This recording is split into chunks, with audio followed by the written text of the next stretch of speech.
The autumn rain drummed steadily against the windows of Meadowbrook Sr., living in Nashville, Tennessee, creating a melancholic rhythm that seemed to match the pace of life inside. Dorothy Henderson sat in her wheelchair by the large bay window of the common room, her weathered hands folded neatly in her lap, watching rivulets of water race down the glass. At 95 years old, Dorothy had seen countless storms, both literal and metaphorical, but lately she felt as though she was drowning in one she couldn't quite name. The common room was decorated with artificial autumn leaves and paper pumpkins, a cheerful attempt by the staff to bring seasonal warmth to the space.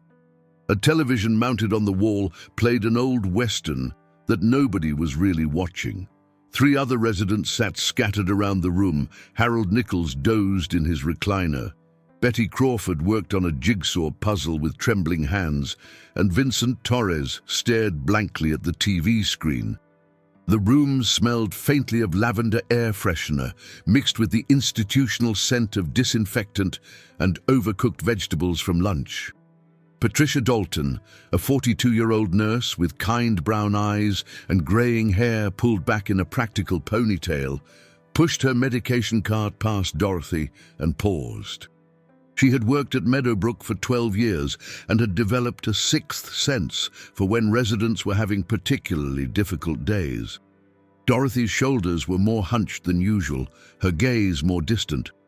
"Mrs. Henderson, did you eat your lunch today?" Patricia asked gently, crouching beside the wheelchair to meet Dorothy's eyes.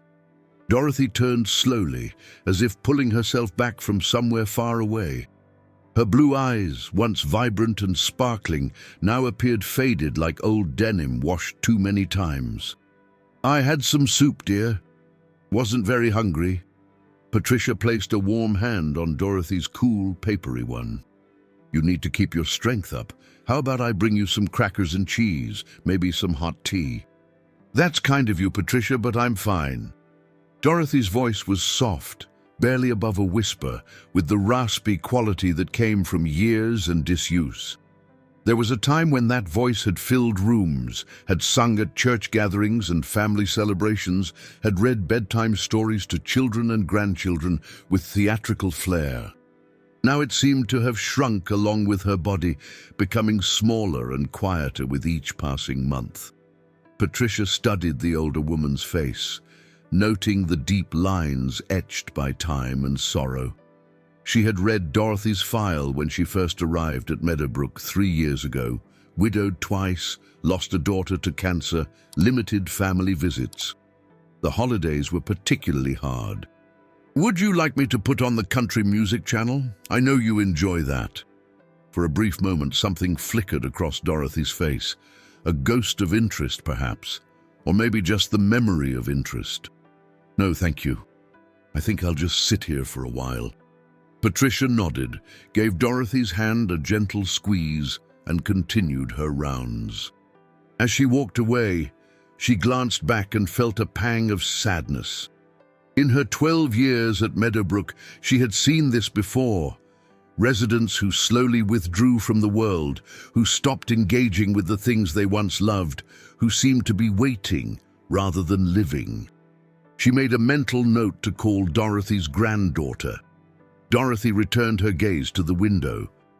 The rain had intensified, and the sky had darkened to the color of wet slate. Her mind drifted, as it often did these days, to the past. She thought of her daughter, Janet, who would have been 63 now if cancer hadn't stolen her away at 43. Janet had inherited Dorothy's love of music, especially country music. They had spent countless hours together listening to albums, attending concerts, singing along in the car during long drives through the Tennessee countryside. "Fancy" by REBA MCENTIRE had been their song. Dorothy remembered the first time they heard it together. Janet must have been 22 or 23, already married to Robert Reynolds, already pregnant with Cassidy. They had been driving to Knoxville to visit Dorothy's sister when it came on the radio, the story of a poor girl whose mother pushed her to use her beauty to escape poverty had resonated with both of them, though for different reasons.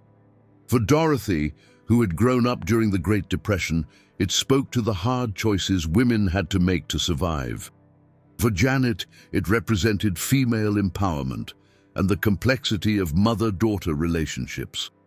After Janet's diagnosis, during the long months of chemotherapy and hospital stays, Dorothy would sit by her daughter's bedside and sing "Fancy" softly. Sometimes Janet would join in when she had the strength, their voices blending together in the sterile hospital room, creating a pocket of beauty and defiance against the harsh reality of illness. Even when Janet could no longer sing, she would mouth the words, her eyes closed, tears streaming down her gaunt cheeks. The last time Dorothy sang that song was at Janet's funeral. Standing at the graveside, her voice breaking with grief, she had sung the final chorus as they lowered her daughter into the ground. She hadn't sung it since. In fact, she had barely sung at all in the 20 years since, as if her voice had been buried alongside Janet. "Mrs. Henderson, you have a phone call." "You have," called Brenda Sullivan, a young activities coordinator with an enthusiastic voice that often seemed too loud for the quiet atmosphere of the facility. She hurried over with a cordless phone. "It's your granddaughter." Dorothy's expression brightened slightly as she took the phone with slightly shaking hands. "Cassidy." "Hi, Grandma Dot," came the warm, familiar voice through the speaker. Cassidy Reynolds, 38 years old, was a high school English teacher in Memphis, about 200 miles west of Nashville. Her voice carried the same gentle Tennessee accent as her grandmother's, though softened by years of careful articulation in classrooms. "How are you doing today?" "Oh, I'm all right, sweetheart, just watching the rain. How are you? How's work?" Dorothy's voice gained a fraction more energy, though she still sounded tired. "Work is good. My students are reading To Kill a Mockingbird right now, and we're having some great discussions. I wish I could call more often, Grandma. I'm sorry it's been a few weeks." Cassidy's voice carried genuine regret. Since her divorce 2 years ago and the demands of her teaching job, visits to Nashville had become less frequent than she liked. The guilt gnawed at her regularly. "Don't you worry about me, honey. You're busy with your life. That's how it should be." Dorothy meant it, even though the loneliness sometimes felt like a physical weight on her chest. "I'm planning to come visit next weekend, if that works. Maybe we can have lunch together, or I could take you outside if the weather's nice." "That would be lovely, dear." Dorothy's hand trembled slightly as she held the phone. "You drive carefully now." "I will, Grandma. I love you." "I love you too, sweetheart." After the call ended and Brenda had taken the phone away, Dorothy felt the brief spark of connection fade, leaving her feeling even more hollow than before. She knew Cassidy meant well, but visits were infrequent, and Dorothy understood why. Cassidy had her own life, her own struggles. Dorothy didn't want to be a burden.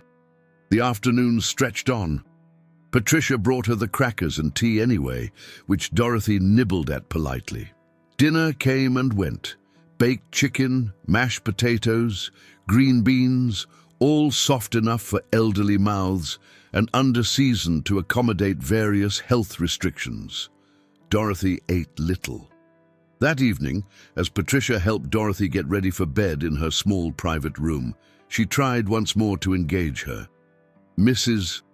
Henderson, I was thinking about what some of the other nurses told me, that you used to sing beautifully, country music, right?" Dorothy nodded slowly as Patricia helped her into her nightgown. "That was a long time ago. Would you ever want to sing again? We have music sessions sometimes in the activities room.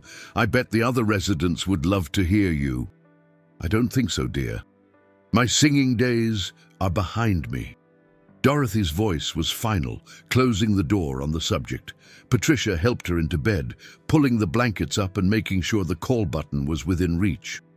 "Well, if you ever change your mind, you let me know. Sleep well, Mrs. Henderson. Good night, Patricia. Thank you for everything."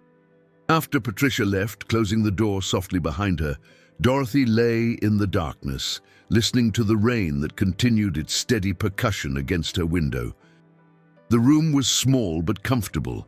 A single bed, a dresser with a few framed photographs, a small television she rarely watched, and a bookshelf with large print novels she had trouble concentrating on anymore.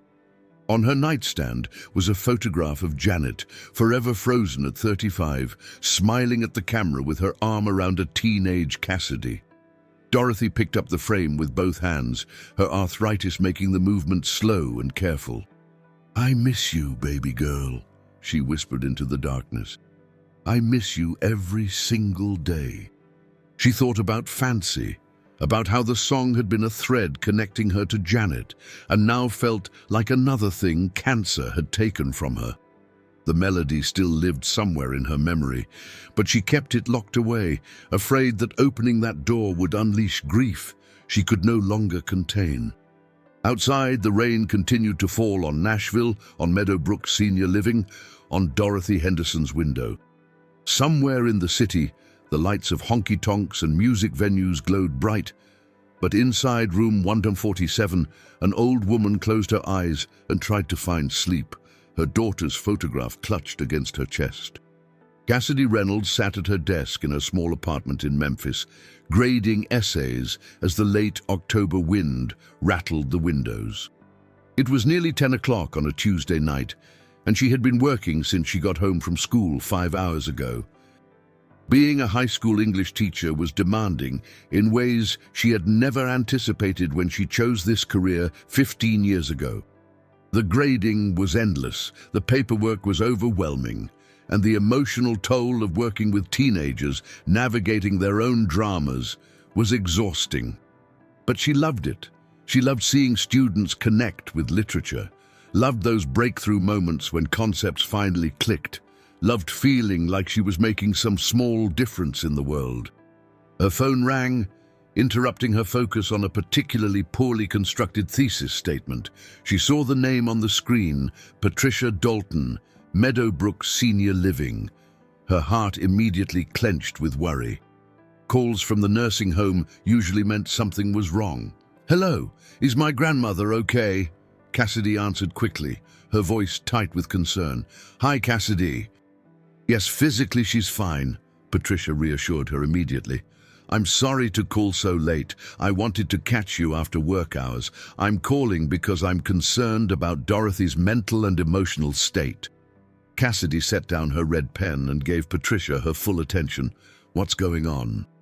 "She's becoming increasingly withdrawn. She barely eats, she doesn't participate in any activities, and she spends most of her days just sitting by the window. I've worked with elderly patients for a long time, and I'm seeing signs of someone who's giving up." Patricia's voice was gentle but honest. "I know you visit when you can, and I'm not calling to make you feel guilty. I just thought you should know, and maybe we could brainstorm some ways to help her engage with life again." Cassidy felt guilt wash over her anyway. She pressed her fingers against her closed eyelids, fighting back tears. "I know I haven't been there enough. Since the divorce, everything has been, I'm making excuses. I should visit more." "Cassidy, you're doing your best." "That's not what this is about," Patricia said kindly. "I was reviewing her file today, and I saw mentions that she used to love singing, particularly country music. Do you know anything about that?" "Oh, yes," Cassidy said, her voice softening with memory. "Grandma Dot was always singing when I was growing up. She had this beautiful voice, kind of raspy but powerful. She and my mom used to sing together all the time, especially REBA MCENTIRE songs. After Mom died, she just stopped. I haven't heard her sing in 20 years. Do you think there's any way to encourage her to sing again? Music therapy has been shown to be incredibly beneficial for elderly patients, especially those dealing with depression and grief." Cassidy stood up and walked to her own bookshelf, where she kept several framed photos. She picked up one of her grandmother, her mother, and herself at a REBA MCENTIRE concert when Cassidy was 15. All three of them were beaming at the camera, holding up their tickets. It had been one of the best nights of her life. Their favorite song was Fancy. They played it constantly. Mom used to say it was their anthem. Do you think Dorothy would sing it if you asked her? Patricia inquired. I doubt it. Every time I've mentioned Mom or singing over the years, she shuts down completely. It's like it's too painful for her to even think about. Cassidy stared at the photograph, at her mother's radiant smile, frozen forever in that moment of joy. But there has to be something we can do. I can't just watch her fade away. Why don't you come visit this weekend as you planned, and we can try to gently encourage her together? Patricia suggested. Sometimes combining familiar faces with gentle nudging can help. I'll be there Saturday morning, Cassidy promised. And Patricia, thank you for caring about her. Thank you for calling me. Of course, she's a special lady. I can tell she was vibrant once. I'd like to help her find even a spark of that again. After hanging up, Cassidy couldn't return to her grading. She sat on her worn couch, still clutching the photo from the concert, and let herself cry. She cried for her mother, gone too soon. She cried for her grandmother, slowly disappearing into grief and old age. She cried for herself, spread too thin, divorced and lonely, trying to be enough for everyone and feeling like she was failing. When the tears subsided, she made herself a cup of chamomile tea and opened her laptop. She searched how to help elderly with depression and music therapy for seniors. She read articles, watched videos, took notes. One article mentioned how meaningful experiences could reignite passion in elderly patients, trips to meaningful locations, contact with people they admired, fulfillment of long-held dreams. That's when an idea began to form, wild and probably impossible, but an idea nonetheless. She navigated to YouTube and searched REBA MCENTIRE. She watched recent interviews, performances, behind-the-scenes content. She learned that REBA was known for her kindness to fans, for surprising people, for caring deeply about her audience. Cassidy's mind started racing with possibilities. Could she somehow contact REBA's team? Could she explain her grandmother's story? It seemed absurd. Why would a country music superstar care about one 95-year-old fan in Nashville? But then again, what did she have to lose? At worst, they would ignore her message. At best. Well, she didn't want to let herself imagine the best-case scenario. But first, she needed something to show them. She needed to capture her grandmother singing Fancy, to demonstrate the genuine love and emotion Dorothy had for the song and for REBA. That would be the hard part. The rest of the week passed in a blur of teaching, planning, and growing determination. By Friday night, Cassidy had packed a small suitcase, made sure her phone was fully charged, and rehearsed her plan dozens of times in her mind. She would drive to Nashville Saturday morning, spend time with her grandmother, and somehow, some way, convince her to sing Fancy while Cassidy secretly recorded it. Saturday dawned clear and cold, the kind of crisp autumn morning that made Tennessee beautiful. Cassidy left Memphis at 7, stopping at a coffee shop for fuel before pointing her aging Honda toward Nashville. The 200-mile drive gave her too much time to think, to worry, to wonder if she was doing the right thing. What if this backfired? What if bringing up the song just made her grandmother more depressed? What if she was being selfish, pursuing this crazy plan to ease her own guilt rather than genuinely helping? But she kept driving. She arrived at Meadowbrook Senior Living just before 10 o'clock. The facility was a single-story brick building arranged in a U-shape around a central courtyard. It was clean and well-maintained, with cheerful decorations in the windows and a small garden that residents could enjoy in warmer months. Cassidy signed in at the front desk, where a young receptionist named Angela Morrison greeted her warmly. "You must be Mrs. Henderson's granddaughter. Patricia told me you were coming today. Your grandmother is in her room right now." Cassidy walked down the familiar hallway, past rooms where elderly residents watched TV, slept, or sat quietly. She hated these halls, not because they were unpleasant, but because they represented the final chapter, the waiting room before the end. She knocked gently on door 147. "Come in," came her grandmother's soft voice. Cassidy entered and found Dorothy sitting in the chair by her window, dressed in a soft blue cardigan and grey slacks. Her white hair was neatly brushed, but her face looked thinner than the last visit, more drawn. "Grandma Dot." Dorothy's face lit up in the first genuine smile Cassidy had seen in months. "Cassidy, sweetheart, you're here."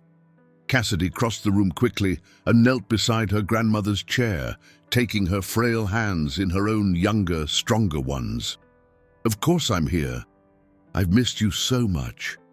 She was alarmed by how fragile her grandmother felt, how the bones of her hands seemed too prominent, the skin too thin. "I've missed you too, honey. Tell me everything. How's school? Are you eating enough? You look thin." Even in her diminished state, Dorothy was still a grandmother, still worried about her granddaughter. They spent the next hour talking. Cassidy sharing stories about her students, funny anecdotes from her classroom, carefully edited details about her life that omitted the loneliness and exhaustion. Dorothy listened attentively, asking questions, showing more animation than Patricia had seen from her in weeks. Patricia stopped by mid-morning to bring them tea and cookies, catching Cassidy's eye and giving her an encouraging nod. After lunch, which Cassidy convinced Dorothy to eat in the dining hall rather than her room, they returned to Dorothy's space. This was the moment Cassidy had been both anticipating and dreading. She had her phone in her pocket ready to record, but she still didn't know how to broach the subject of singing. "Grandma, I was thinking about Mom this week," Cassidy began carefully, watching her grandmother's reaction. Dorothy's smile faded slightly, but she didn't shut down. "I found some old photos and videos. There was one of the three of us at the REBA concert. Do you remember that night?" Dorothy's eyes grew misty. "Of course I remember. Your mama was so happy that night. She loved REBA MCENTIRE more than just about any singer." "You both did," Cassidy said softly. "I remember how you used to sing together in the kitchen, in the car, everywhere. You had such a beautiful voice, Grandma." "Had," Dorothy emphasized. "That was a long time ago." "But you could still sing now if you wanted to. I bet you still remember all the words to Fancy." Dorothy looked away toward the window. "I remember them, but singing that song, it reminds me too much of your mama. It hurts too much, Cassidy." Cassidy moved to sit on the floor beside her grandmother's chair, looking up at her. "I understand that, Grandma. I do. But you know what I think?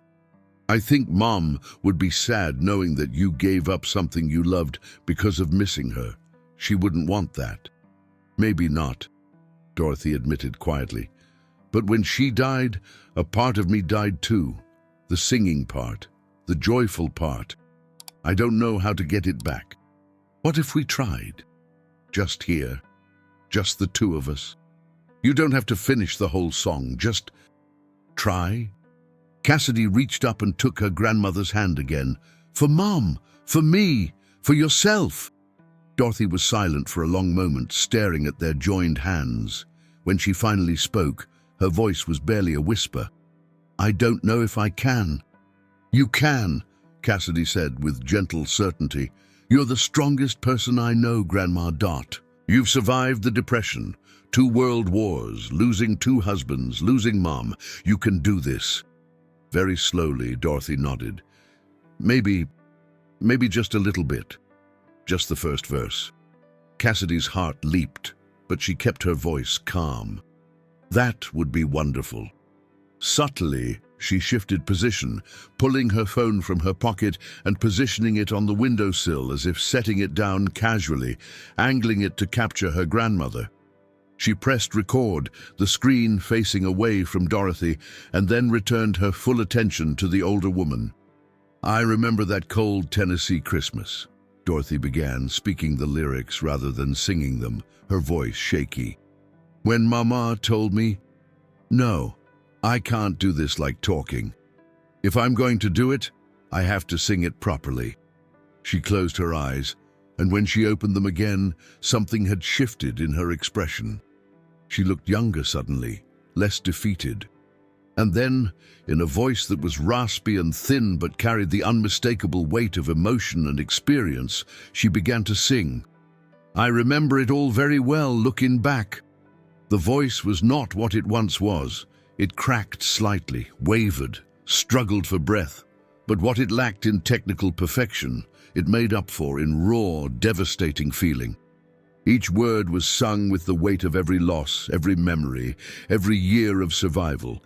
This was not a performance. It was a confession, a prayer, a release of grief that had been held too long. Cassidy felt tears streaming down her face as her grandmother continued through the first verse and into the chorus, her eyes closed, her weathered hands gripping the arms of her chair. When Dorothy reached the line, I might have been born just plain white trash, but fancy was my name. Her voice rang out stronger, as if she had found something inside herself she had forgotten was there. She sang through the second verse and the third, and by the time she reached the final chorus, Patricia had appeared in the doorway, drawn by the sound, her own eyes wet with tears. 2 other residents had gathered in the hall behind her, listening to this unexpected gift of music in their quiet facility. When Dorothy finished the last note, the room fell silent except for the sound of her labored breathing. She opened her eyes slowly, as if waking from a dream, and saw Cassidy crying openly before her. "Oh, honey, don't cry," Dorothy said, reaching out to wipe Cassidy's tears, but there were tears on her own cheeks too. "That was beautiful, Grandma," Cassidy managed through her tears. "That was the most beautiful thing I've ever heard. Mom would have loved it." "She would have sung it better," Dorothy said.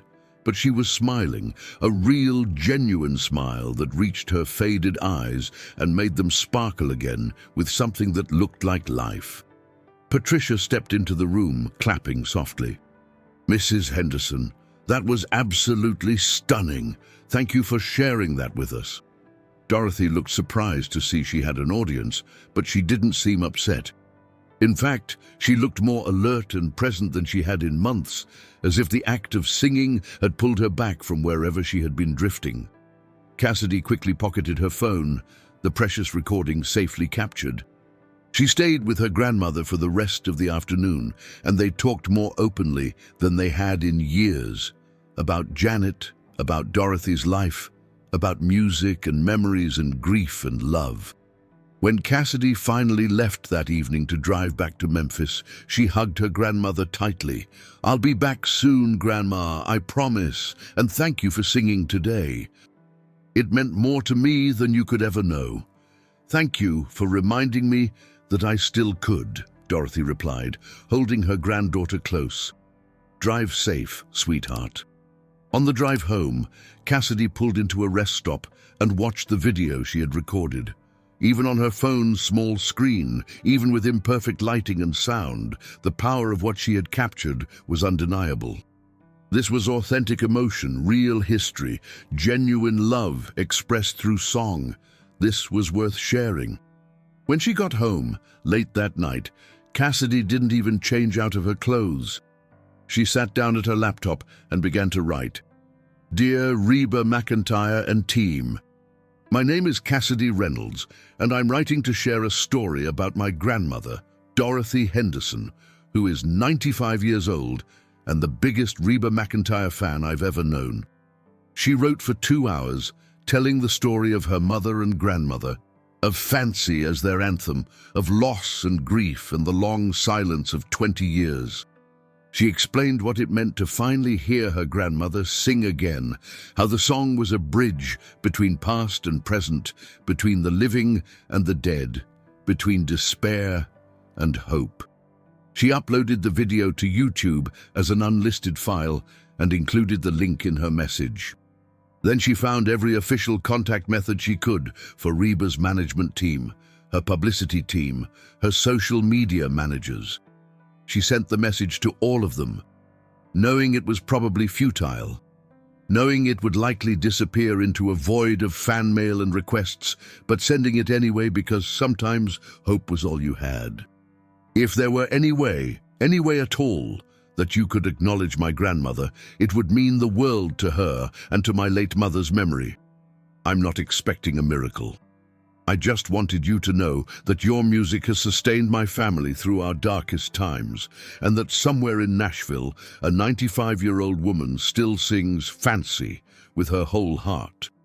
Thank you for your time and for the music that has shaped our lives. With deep appreciation, Cassidy Reynolds. She hit send on all the messages, closed her laptop, and went to bed, exhausted but feeling like she had at least tried to do something meaningful. She had no way of knowing that her message would not disappear into the void. She had no way of knowing that 3 days later, a young social media coordinator named Jessica Chen would watch the video during her lunch break and immediately forward it to her supervisor with the subject line, "You have to see this."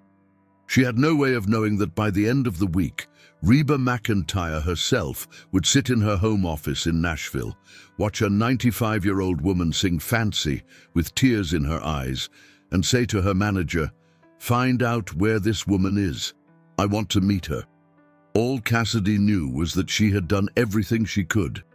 Now all she could do was wait and hope and take care of her grandmother.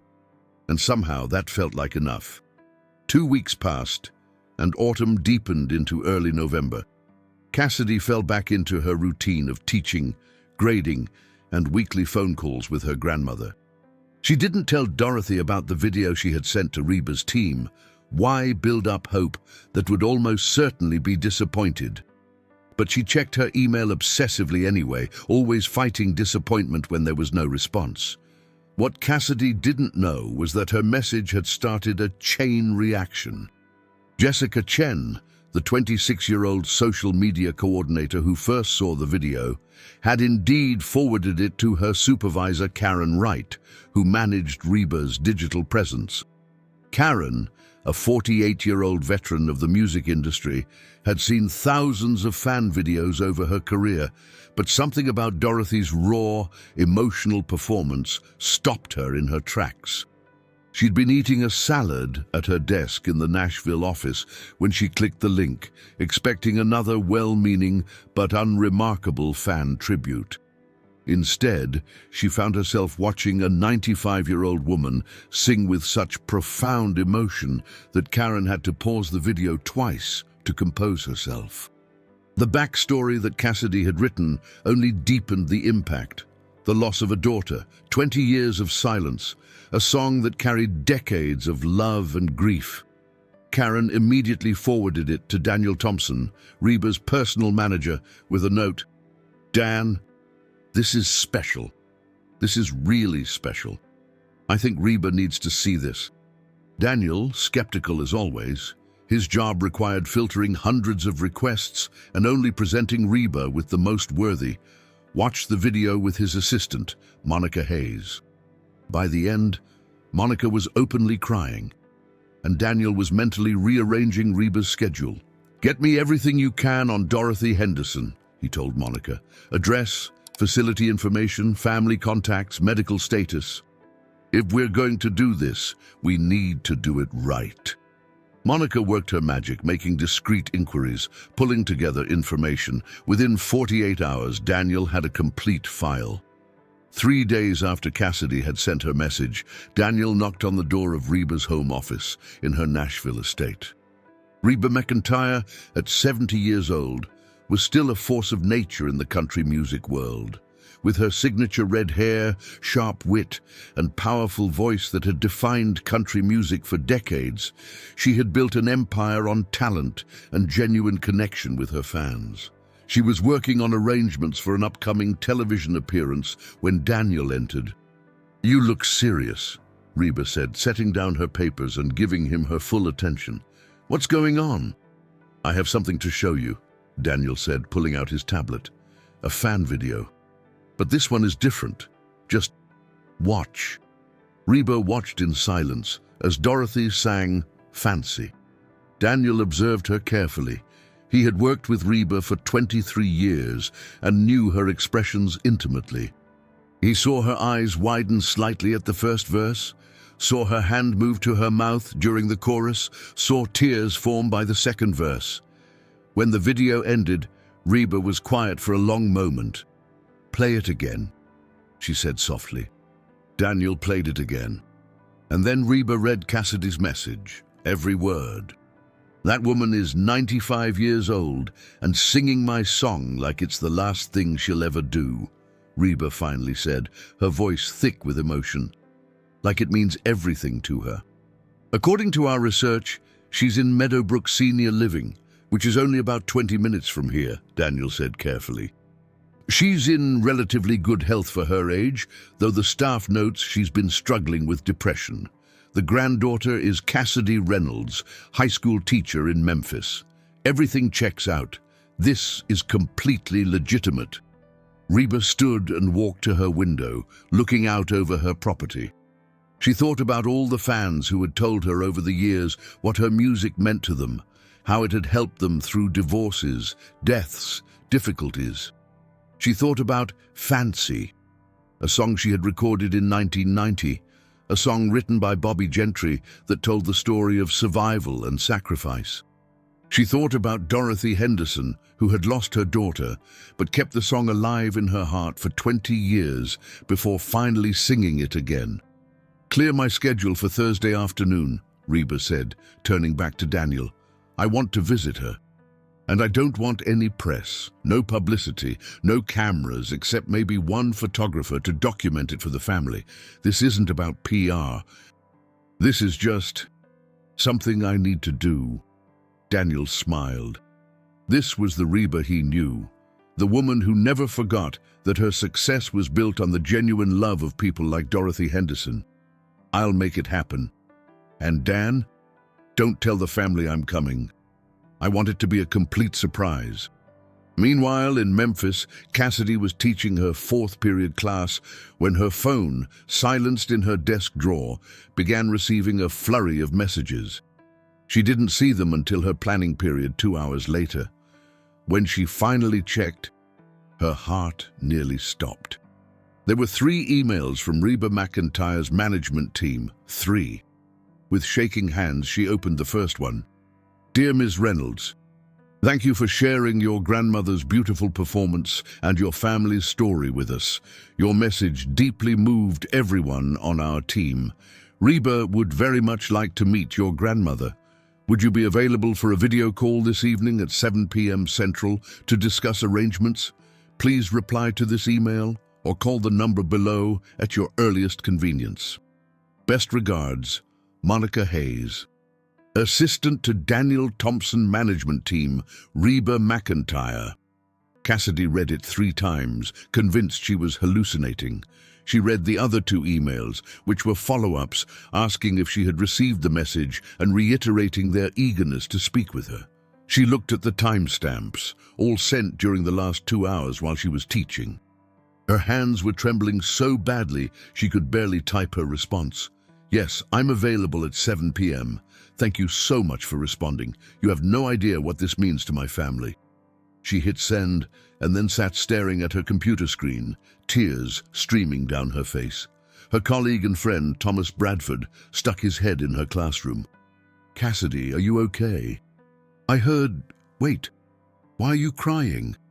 "Reba MCENTIRE wants to meet my grandmother," Cassidy managed to say, the words sounding absurd even as she spoke them. "Reba MCENTIRE wants to meet my grandmother." That evening, Cassidy sat in her apartment with her laptop open, waiting for the video call, feeling like she might vomit from nervousness. At exactly 7 o'clock, her computer chimed with an incoming call. She answered, and suddenly she was looking at Monica Hayes, a professional-looking woman in her 30s with dark hair and a warm smile, and Daniel Thompson, a distinguished man in his 50s with silver hair and sharp eyes. "Cassidy, it's wonderful to meet you," Monica said. "Thank you so much for sharing Dorothy's video with us. It was truly moving." "Thank you for watching it," Cassidy said, still hardly believing this was happening. "I honestly didn't expect anyone to even see it." "We see a lot of fan content," Daniel said, "but what you captured was something special. The emotion, The backstory, the genuine love for the music. It resonated with everyone who saw it, especially Reba. Reba watched it? Cassidy's voice cracked. Multiple times, Monica confirmed with a smile. She was deeply touched. Which brings us to why we wanted to talk to you. Reba would like to visit your grandmother at Meadowbrook this Thursday afternoon. She'd like to meet Dorothy, talk with her, maybe sing with her if Dorothy is comfortable with that. Cassidy couldn't speak. She literally could not form words. She just nodded, tears flowing freely. We'd like this to be a surprise, Daniel continued gently. We'd like your grandmother to have that moment of genuine shock and joy. Would you be able to be there without telling her why you're visiting? Yes, Cassidy finally managed. Yes, absolutely. Thursday. I can take the day off from school. I don't even have words for what this means. They spent the next 30 minutes working out logistics. Monica explained they would have one photographer there to document the meeting, that Reba would arrive around 2 o'clock, that they wanted to keep it intimate and private. They asked about Dorothy's health, her mobility, what would make her most comfortable. Cassidy answered everything in a daze, still processing that this was actually happening. After the call ended, Cassidy sat in silence for several minutes. Then she called Patricia at Meadowbrook. Patricia, it's Cassidy. I need to tell you something completely insane, but you have to swear you won't tell my grandmother. What's going on? Patricia asked, concern in her voice. Reba McEntire is coming to meet Grandma Dot on Thursday. Reba McEntire is actually coming to Meadowbrook. Patricia's shriek was so loud Cassidy had to hold the phone away from her ear. Are you kidding me? Oh my God, Cassidy, how did you... The video you took when you visited. I sent it to her team.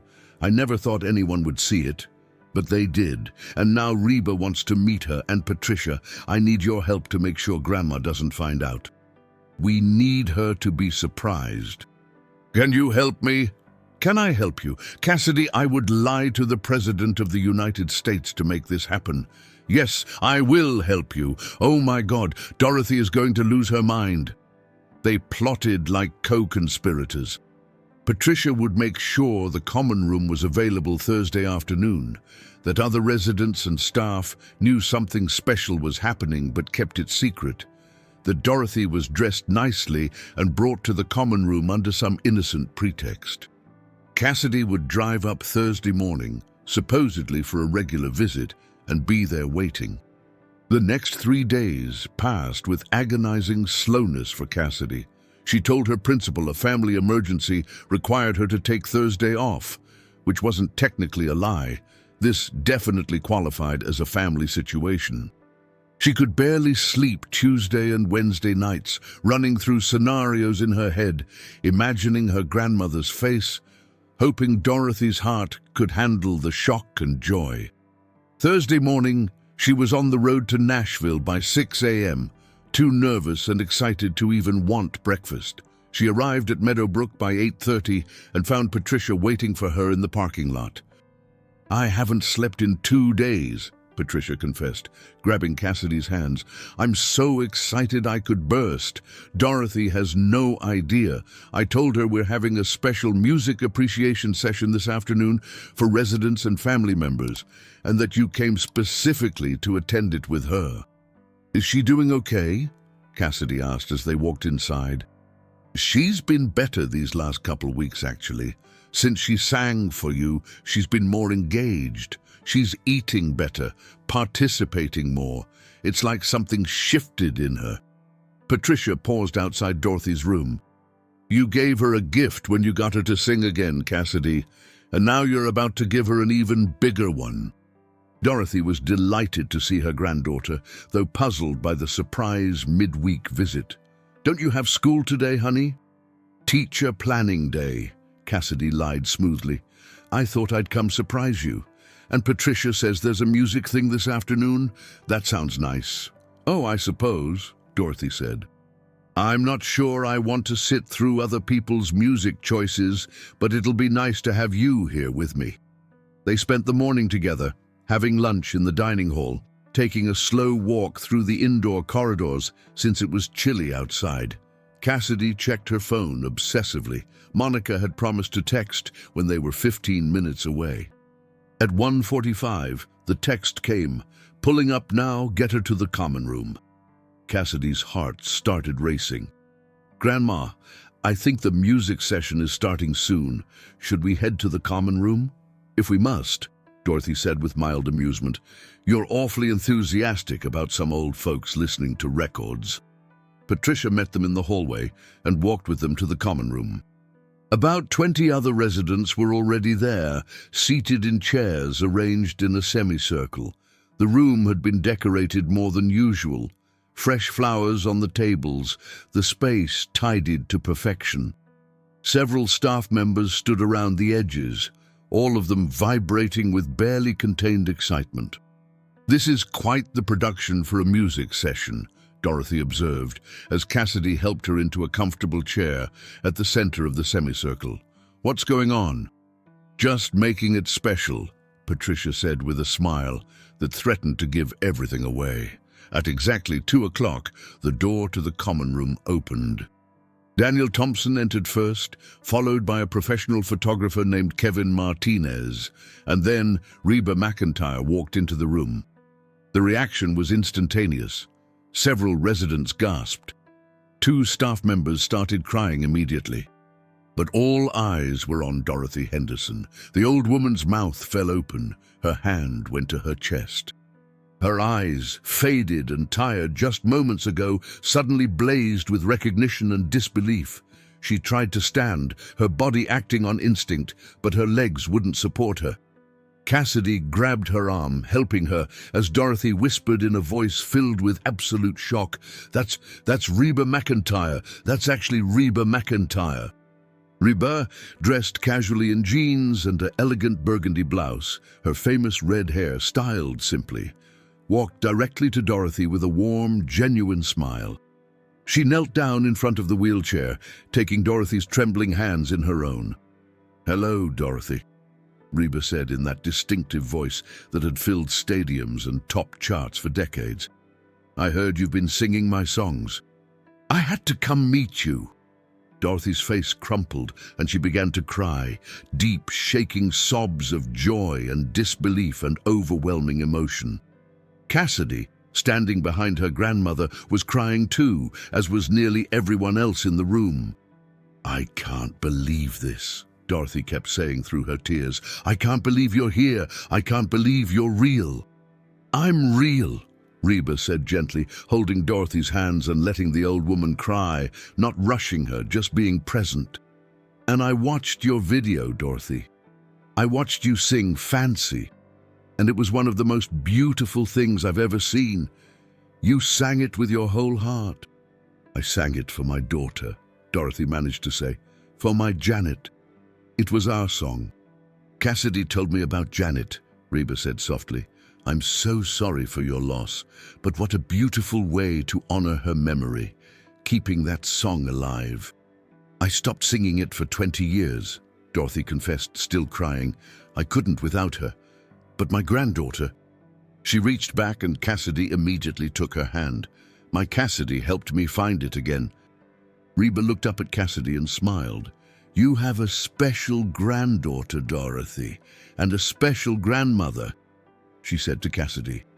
"I know," Cassidy whispered, barely able to speak through her own tears. REBA stayed kneeling in front of Dorothy, talking to her, asking about her life, about Janet, about music. She wasn't performing or putting on a show. She was simply being present with this elderly woman who had loved her music for so long. The photographer Kevin circled quietly, capturing the moment, but everyone else just watched in reverent silence. After several minutes, when Dorothy had calmed somewhat, REBA said, "Dorothy, would you do me the honor of singing Fancy with me?" "Right here, right now?" Dorothy's eyes went wide. "You want to sing with me?" "I would be privileged to sing with you," REBA said with absolute sincerity. "But I don't. My voice isn't. I'm 95 years old," Dorothy protested weakly, even as hope lit up her face.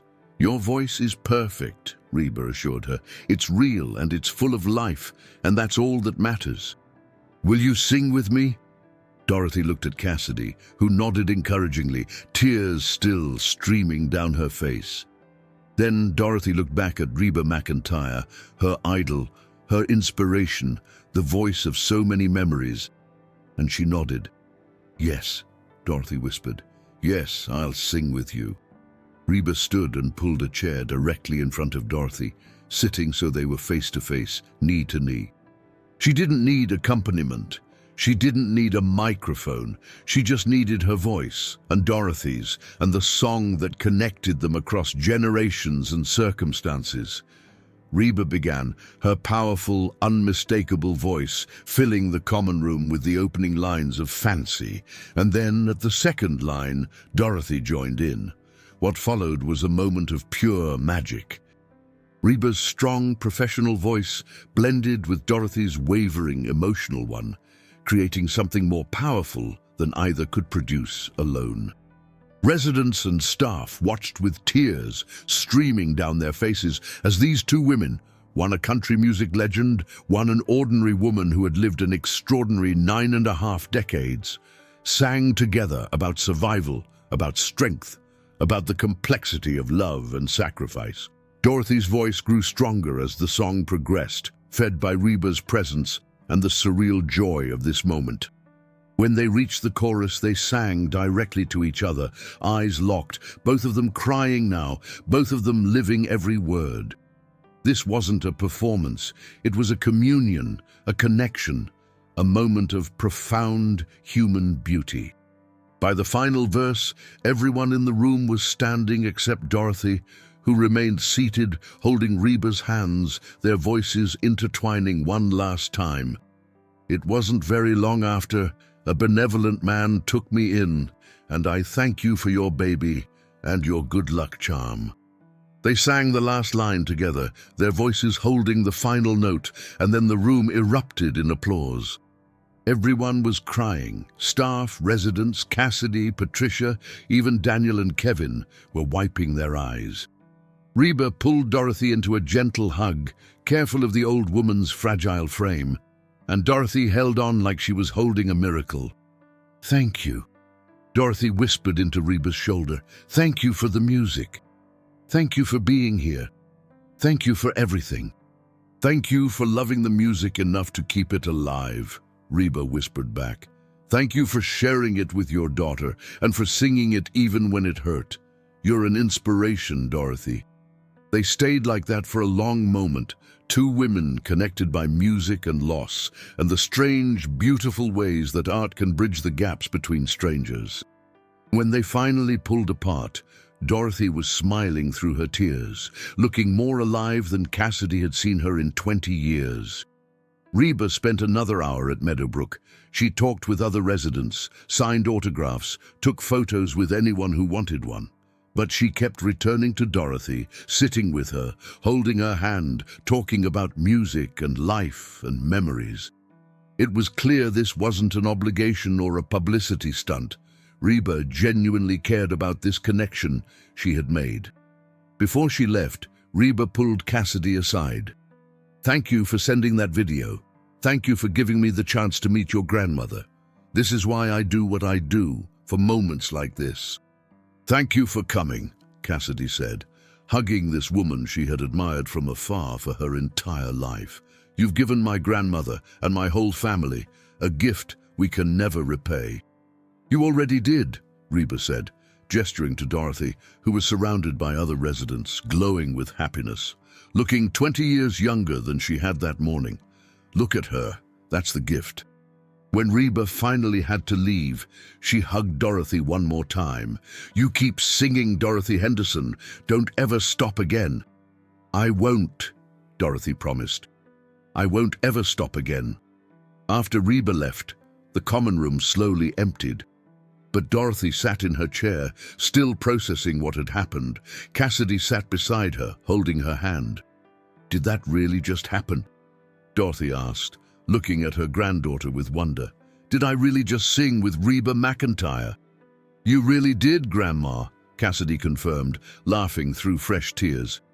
You really, really did. Your mama would have been so jealous, Dorothy said. And then she laughed, a real, full, joyful laugh that Cassidy hadn't heard in decades. And so proud. Oh, Cassidy, I wish she could have been here. I think she was, Cassidy said softly. In the song, in your voice, in this whole incredible day. I think Mom was right here with us. Dorothy nodded, tears flowing again, but tears of joy now rather than grief. Yes, I think you're right. That night, Dorothy slept better than she had in years, with a smile on her face and music in her heart. And in her dreams, she sang Fancy with her daughter Janet, and they were both young again, both healthy, both whole, their voices blending perfectly in the way they once had, in the way they always would in Dorothy's memory. Kevin Martinez's photographs were exquisite. He had captured Dorothy's initial shock, the moment her hands flew to her chest when Reba entered the room. He had captured Reba kneeling before Dorothy, their hands clasped together, the country star's famous face soft with genuine emotion. He had captured them singing together, faces close, eyes locked, tears streaming down both their cheeks. And he had captured the aftermath, Dorothy's radiant smile, the glow of joy that seemed to emanate from her entire being. Monica Hayes selected the best photos and created a beautiful digital album that she sent to Cassidy 2 days after the visit. Cassidy spent an entire evening going through them, crying all over again at the captured magic of that Thursday afternoon. She had prints made of several, one for herself, one large print for her grandmother, and one to place on Janet's grave. The following Sunday, Cassidy drove to Nashville again, this time with the framed photograph. She went to Dorothy's room and found her grandmother sitting by the window as usual, but everything about her was different. She sat straighter, her eyes were brighter, she was humming. "Grandma," Cassidy exclaimed, "are you humming Fancy?" Dorothy looked up with a smile that crinkled her whole face. "I've had it stuck in my head for 5 days straight. I can't stop thinking about it, about her, about that whole wonderful afternoon." Did it really happen? Sometimes I wake up and wonder if I dreamed the whole thing. It really happened, Cassidy assured her, holding up the framed photograph, and I have proof. When Dorothy saw the image, herself and Reba singing together, their faces showing such raw emotion and connection, she began to cry again. But these were happy tears, tears of gratitude and wonder. "Oh, Cassidy, this is the most beautiful thing I've ever seen. Can you put it on my dresser where I can see it every day?" Cassidy placed the frame in a prominent position, and Dorothy stared at it for several long minutes. "Your mama would have loved this so much. She would have been right here with me, probably fainting when Reba walked in." "Actually, Grandma, I wanted to talk to you about Mom." Cassidy sat down in the chair next to her grandmother. "I was thinking maybe we could visit her grave together. Bring this photo. I think she'd want to know about your amazing day." Dorothy considered this, then nodded slowly. "I'd like that. I haven't been to visit her in over a year. My old bones don't travel well anymore. But yes, I'd very much like to go." The next Saturday, with Patricia's help and a wheelchair-accessible van borrowed from Meadowbrook, Cassidy took Dorothy to the cemetery where Janet was buried. It was a cold November morning, the sky overcast but not threatening rain. Cassidy pushed her grandmother's wheelchair along the paved paths between headstones until they reached the familiar plot. Janet Marie Reynolds Henderson. Beloved daughter, wife, mother, 1962-2005. Dorothy was quiet for a long moment, staring at her daughter's name carved in granite. Then she spoke, her voice steady. "Hi, baby girl. I'm sorry it's been so long. Your daughter has been taking good care of me, though. She's a wonderful woman. You raised her right." Cassidy placed the framed photograph against the headstone, propping it so Janet's name was visible behind the image of Dorothy and Reba. "We brought you something, Mum. You won't believe what happened." And there, in the cemetery, Dorothy told her daughter's grave about meeting Reba McEntire, about singing Fancy together, about the joy and the tears and the overwhelming love. Cassidy added details, describing Reba's kindness, the way she had held Dorothy's hands, the way she had made a 95-year-old woman feel like the most important person in the world. "I sang our song again, Janet," Dorothy said, her voice cracking. "I know I couldn't for so long, and I'm sorry about that, but Cassidy helped me remember that the song isn't about sadness. It's about strength. It's about survival. It's about us and how we loved each other, and how that love doesn't end just because you're not here anymore." They stayed for an hour, talking to Janet, sharing memories, laughing about funny moments from the past. When it was time to leave, Dorothy asked Cassidy to leave the photograph there, at least for a little while. "Let your mama see it. Let her know her mama finally did something amazing." Back at Meadowbrook, the effect of Reba's visit continued to ripple outward. Dorothy had become something of a celebrity among the residents and staff. People who had barely spoken to her before now sought her out, asking about the visit, wanting to hear about Reba, requesting that Dorothy sing for them. At first, Dorothy was shy about it, but gradually she began to accept the attention and even enjoy it. Patricia organized a weekly music hour in the common room, and Dorothy became the star performer.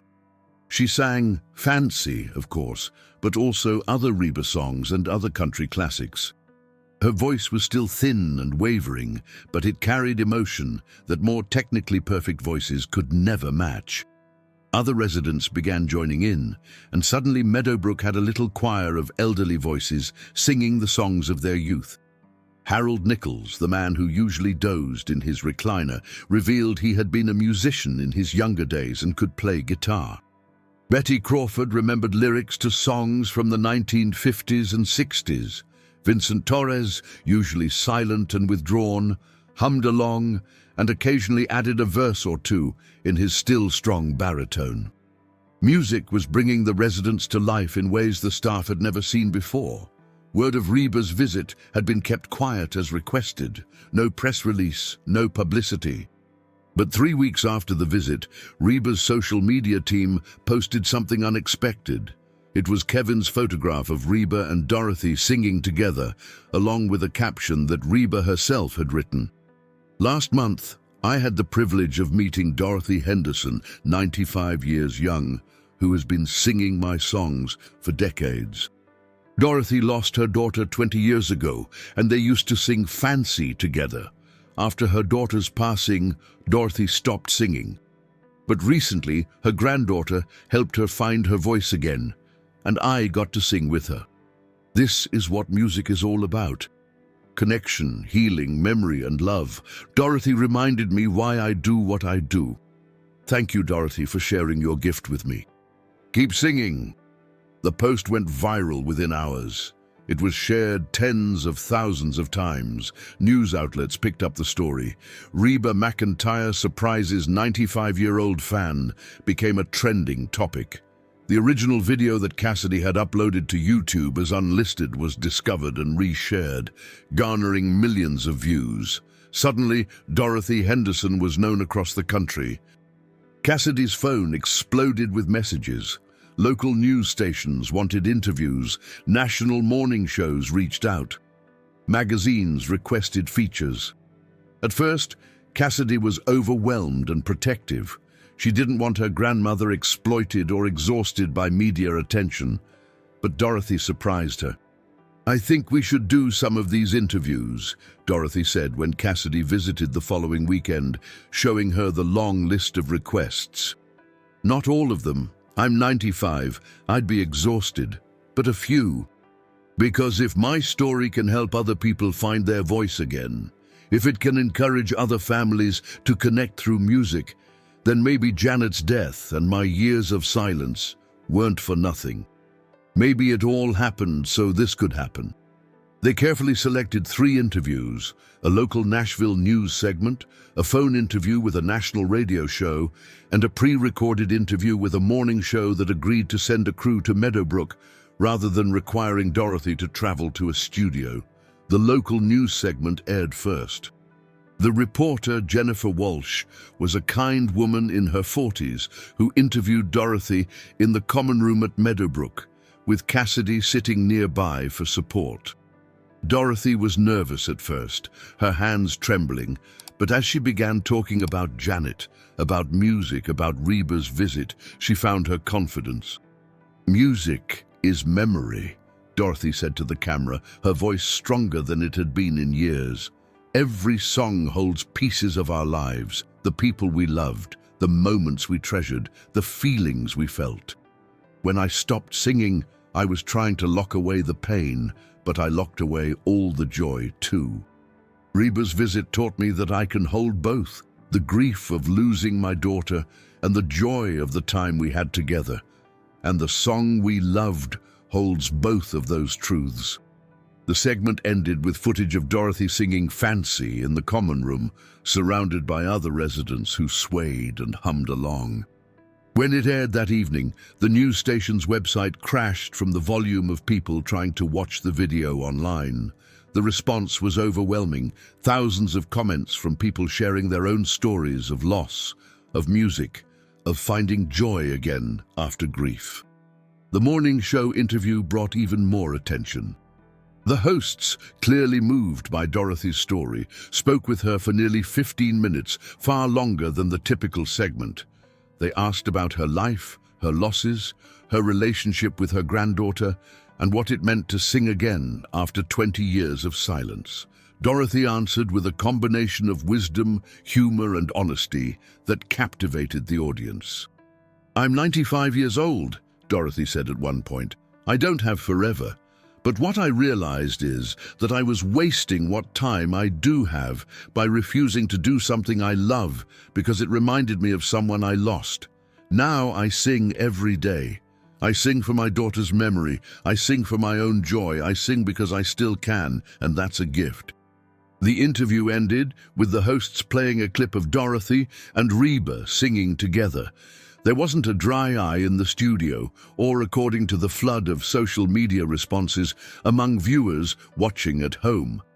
But perhaps the most profound impact wasn't the media attention or the viral fame. It was what happened at Meadowbrook itself and in the messages that poured in from around the country. Families who had stopped visiting elderly relatives called to say the story inspired them to reconnect. People who had lost loved ones and stopped doing activities they once shared wrote to say they were reclaiming those joys. Musicians in retirement homes across the country started organizing sing-alongs and music programs. A man in Oregon sent a video of his 87-year-old father, who hadn't played piano since his wife died, sitting down at the keyboard again and playing her favorite song. A woman in Florida wrote that she and her mother, estranged for 5 years, had reconciled after watching Dorothy's interview and realizing how precious time was. Dorothy received hundreds of letters, which Cassidy helped her read and respond to. Each one touched Dorothy deeply. "I never imagined my little story would matter to so many people," she told Cassidy one afternoon, surrounded by cards and letters from strangers who felt like friends. "Your story matters because it's real," Cassidy said, "because you're real. Because loss and grief and finding joy again, those are things everyone understands." Through all of this, Dorothy continued to grow stronger. She gained back some of the weight she had lost. She participated in more activities. She befriended other residents in ways she hadn't bothered to before. She started a tradition of Sunday afternoon concerts where anyone who wanted to could perform, singing, playing instruments, reciting poetry, telling stories. Meadowbrook transformed from a place where people waited for death into a community where people celebrated life. One evening in early December, Cassidy received a call from Monica Hayes. "Cassidy, I have something to ask you, and please feel free to say no if it's too much." "What is it?" Cassidy asked, curious. "Reba is doing a Christmas concert here in Nashville on December 20th. It's a benefit show for music education programs. She would love to invite Dorothy as her special guest. and she wondered if Dorothy might consider coming on stage during Fancy to sing a verse with her, in front of a live audience. Cassidy's breath caught. That's a lot to ask of a 95-year-old woman, a whole concert venue full of people. I know, Monica said quickly. That's why I want you to really think about it and discuss it with Dorothy. We would provide everything: transportation, a comfortable seat, medical staff on standby, anything she needs, but only if she wants to. Reba doesn't want to pressure her. She just thought Dorothy might enjoy it. Cassidy promised to discuss it with her grandmother. The next day, sitting in Dorothy's room at Meadowbrook, she presented the opportunity, expecting Dorothy to be intimidated or refuse. Instead, Dorothy's eyes lit up with excitement. A real concert, with Reba, on a real stage. Grandma, it would be a lot of people. Thousands, probably. It might be overwhelming. Cassidy, honey, I'm 95 years old. I've already done the most amazing thing I could imagine. I sang with REBA MCENTIRE. If I get to do it again, in front of thousands of people, and then I keel over from excitement, well, what a way to go. Dorothy was grinning, looking more animated than Cassidy had ever seen her. Are you sure? You really want to do this? I'm sure, Dorothy said firmly. When you get to be my age, you realize that safe and comfortable aren't the same as living. I've spent 20 years being safe. Now I want to live whatever time I have left. So yes, tell Reba I'll do it. Tell her I'd be honored. The next 2 weeks were a flurry of preparation. Reba's team coordinated with Meadowbrook's medical staff to ensure Dorothy would be safe. They arranged for a medical professional to accompany Dorothy to the concert.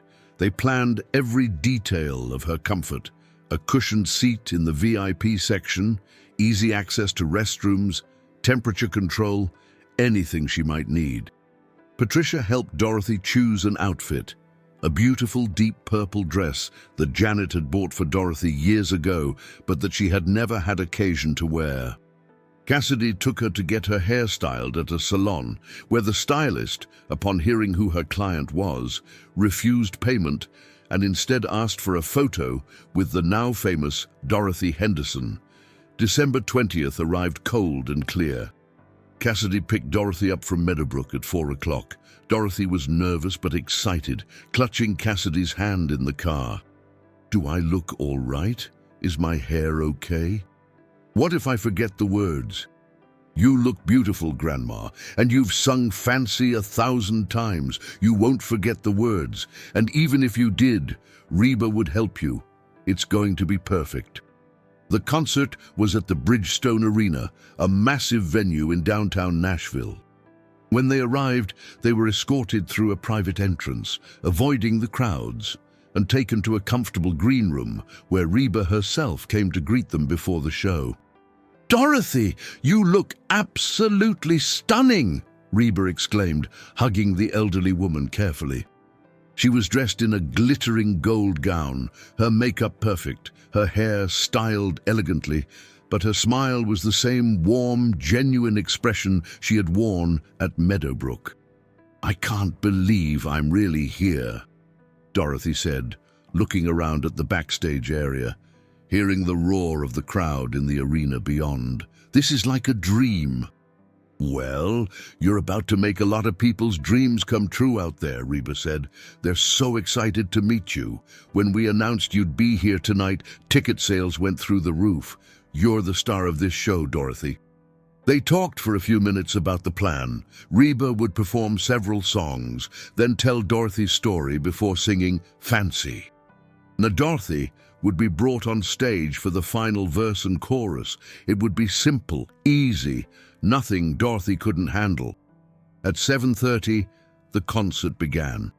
Cassidy and Dorothy were seated in a special box seat with a perfect view of the stage, accompanied by a nurse named Thomas Wright and Monica Hayes. Dorothy watched with wonder as Reba performed, her powerful voice filling the enormous arena, the crowd singing along to every song. The energy was electric, joyful, alive. About an hour into the concert, After finishing a particularly upbeat number, Reba walked to the front of the stage and waited for the crowd to quiet. "I want to tell you all a story," she began. The arena fell silent as Reba told Dorothy's story about Janet, about Fancy as their anthem, about 20 years of silence, about a granddaughter's love, about the day they met at Meadowbrook. She told it beautifully with emotion and respect. And by the end, the entire arena was hanging on every word. "And tonight," Reba said, "I have the incredible honor of having Dorothy Henderson here with us. Dorothy, where are you, sweetheart?" A spotlight found their box seat, and Dorothy, with Cassidy's help, stood and waved. The crowd erupted in applause and cheers that seemed to shake the building. People were standing, crying, clapping, shouting words of love and encouragement. Dorothy's hand flew to her mouth in shock at the overwhelming response. "Dorothy has agreed to join me on stage to sing Fancy," Reba continued when the noise finally subsided. "So, let's give her a few minutes to get down here, and then we're going to witness something special." With the help of arena staff and Thomas the nurse, Dorothy was carefully transported down to the stage level and positioned in the wings. Cassidy held her hand, feeling her grandmother trembling. "You okay, Grandma?" "I'm terrified," Dorothy admitted. "But I'm also more alive than I've felt in decades. Let's do this." Reba began Fancy alone, her voice pouring emotion into every word.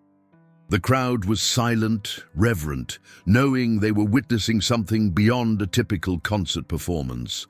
When Reba reached the final verse, she extended her hand toward the wings.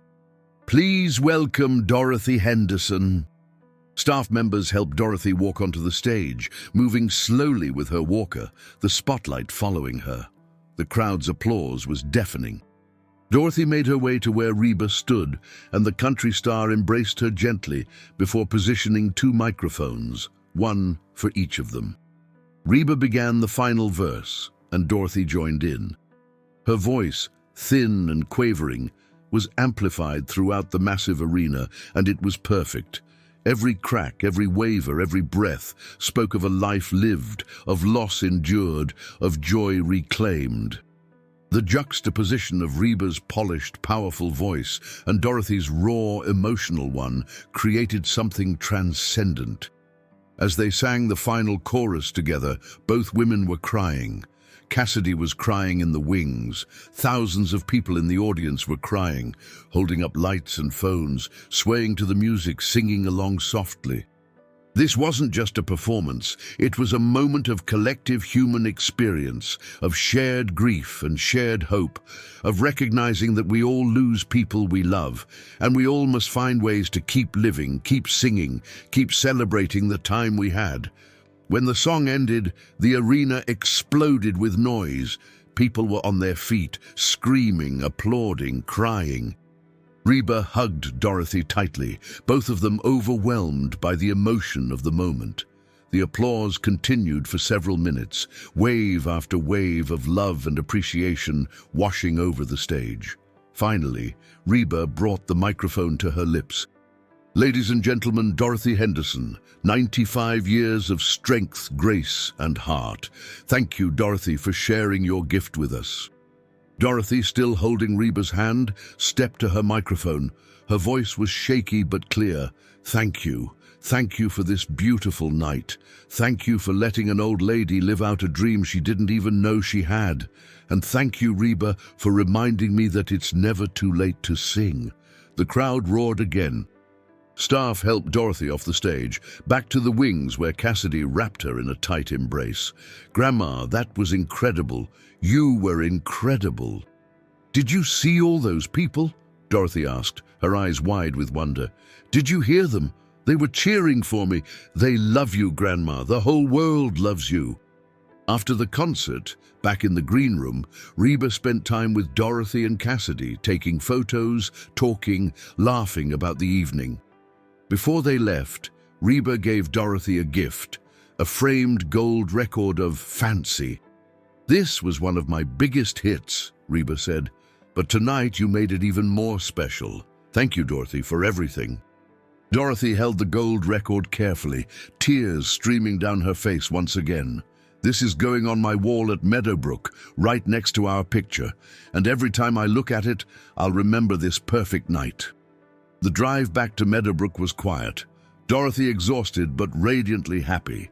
She fell asleep in the car, still clutching the gold record, a smile on her face. Cassidy drove carefully, glancing at her grandmother frequently, overwhelmed with love and gratitude for this unexpected chapter in their story.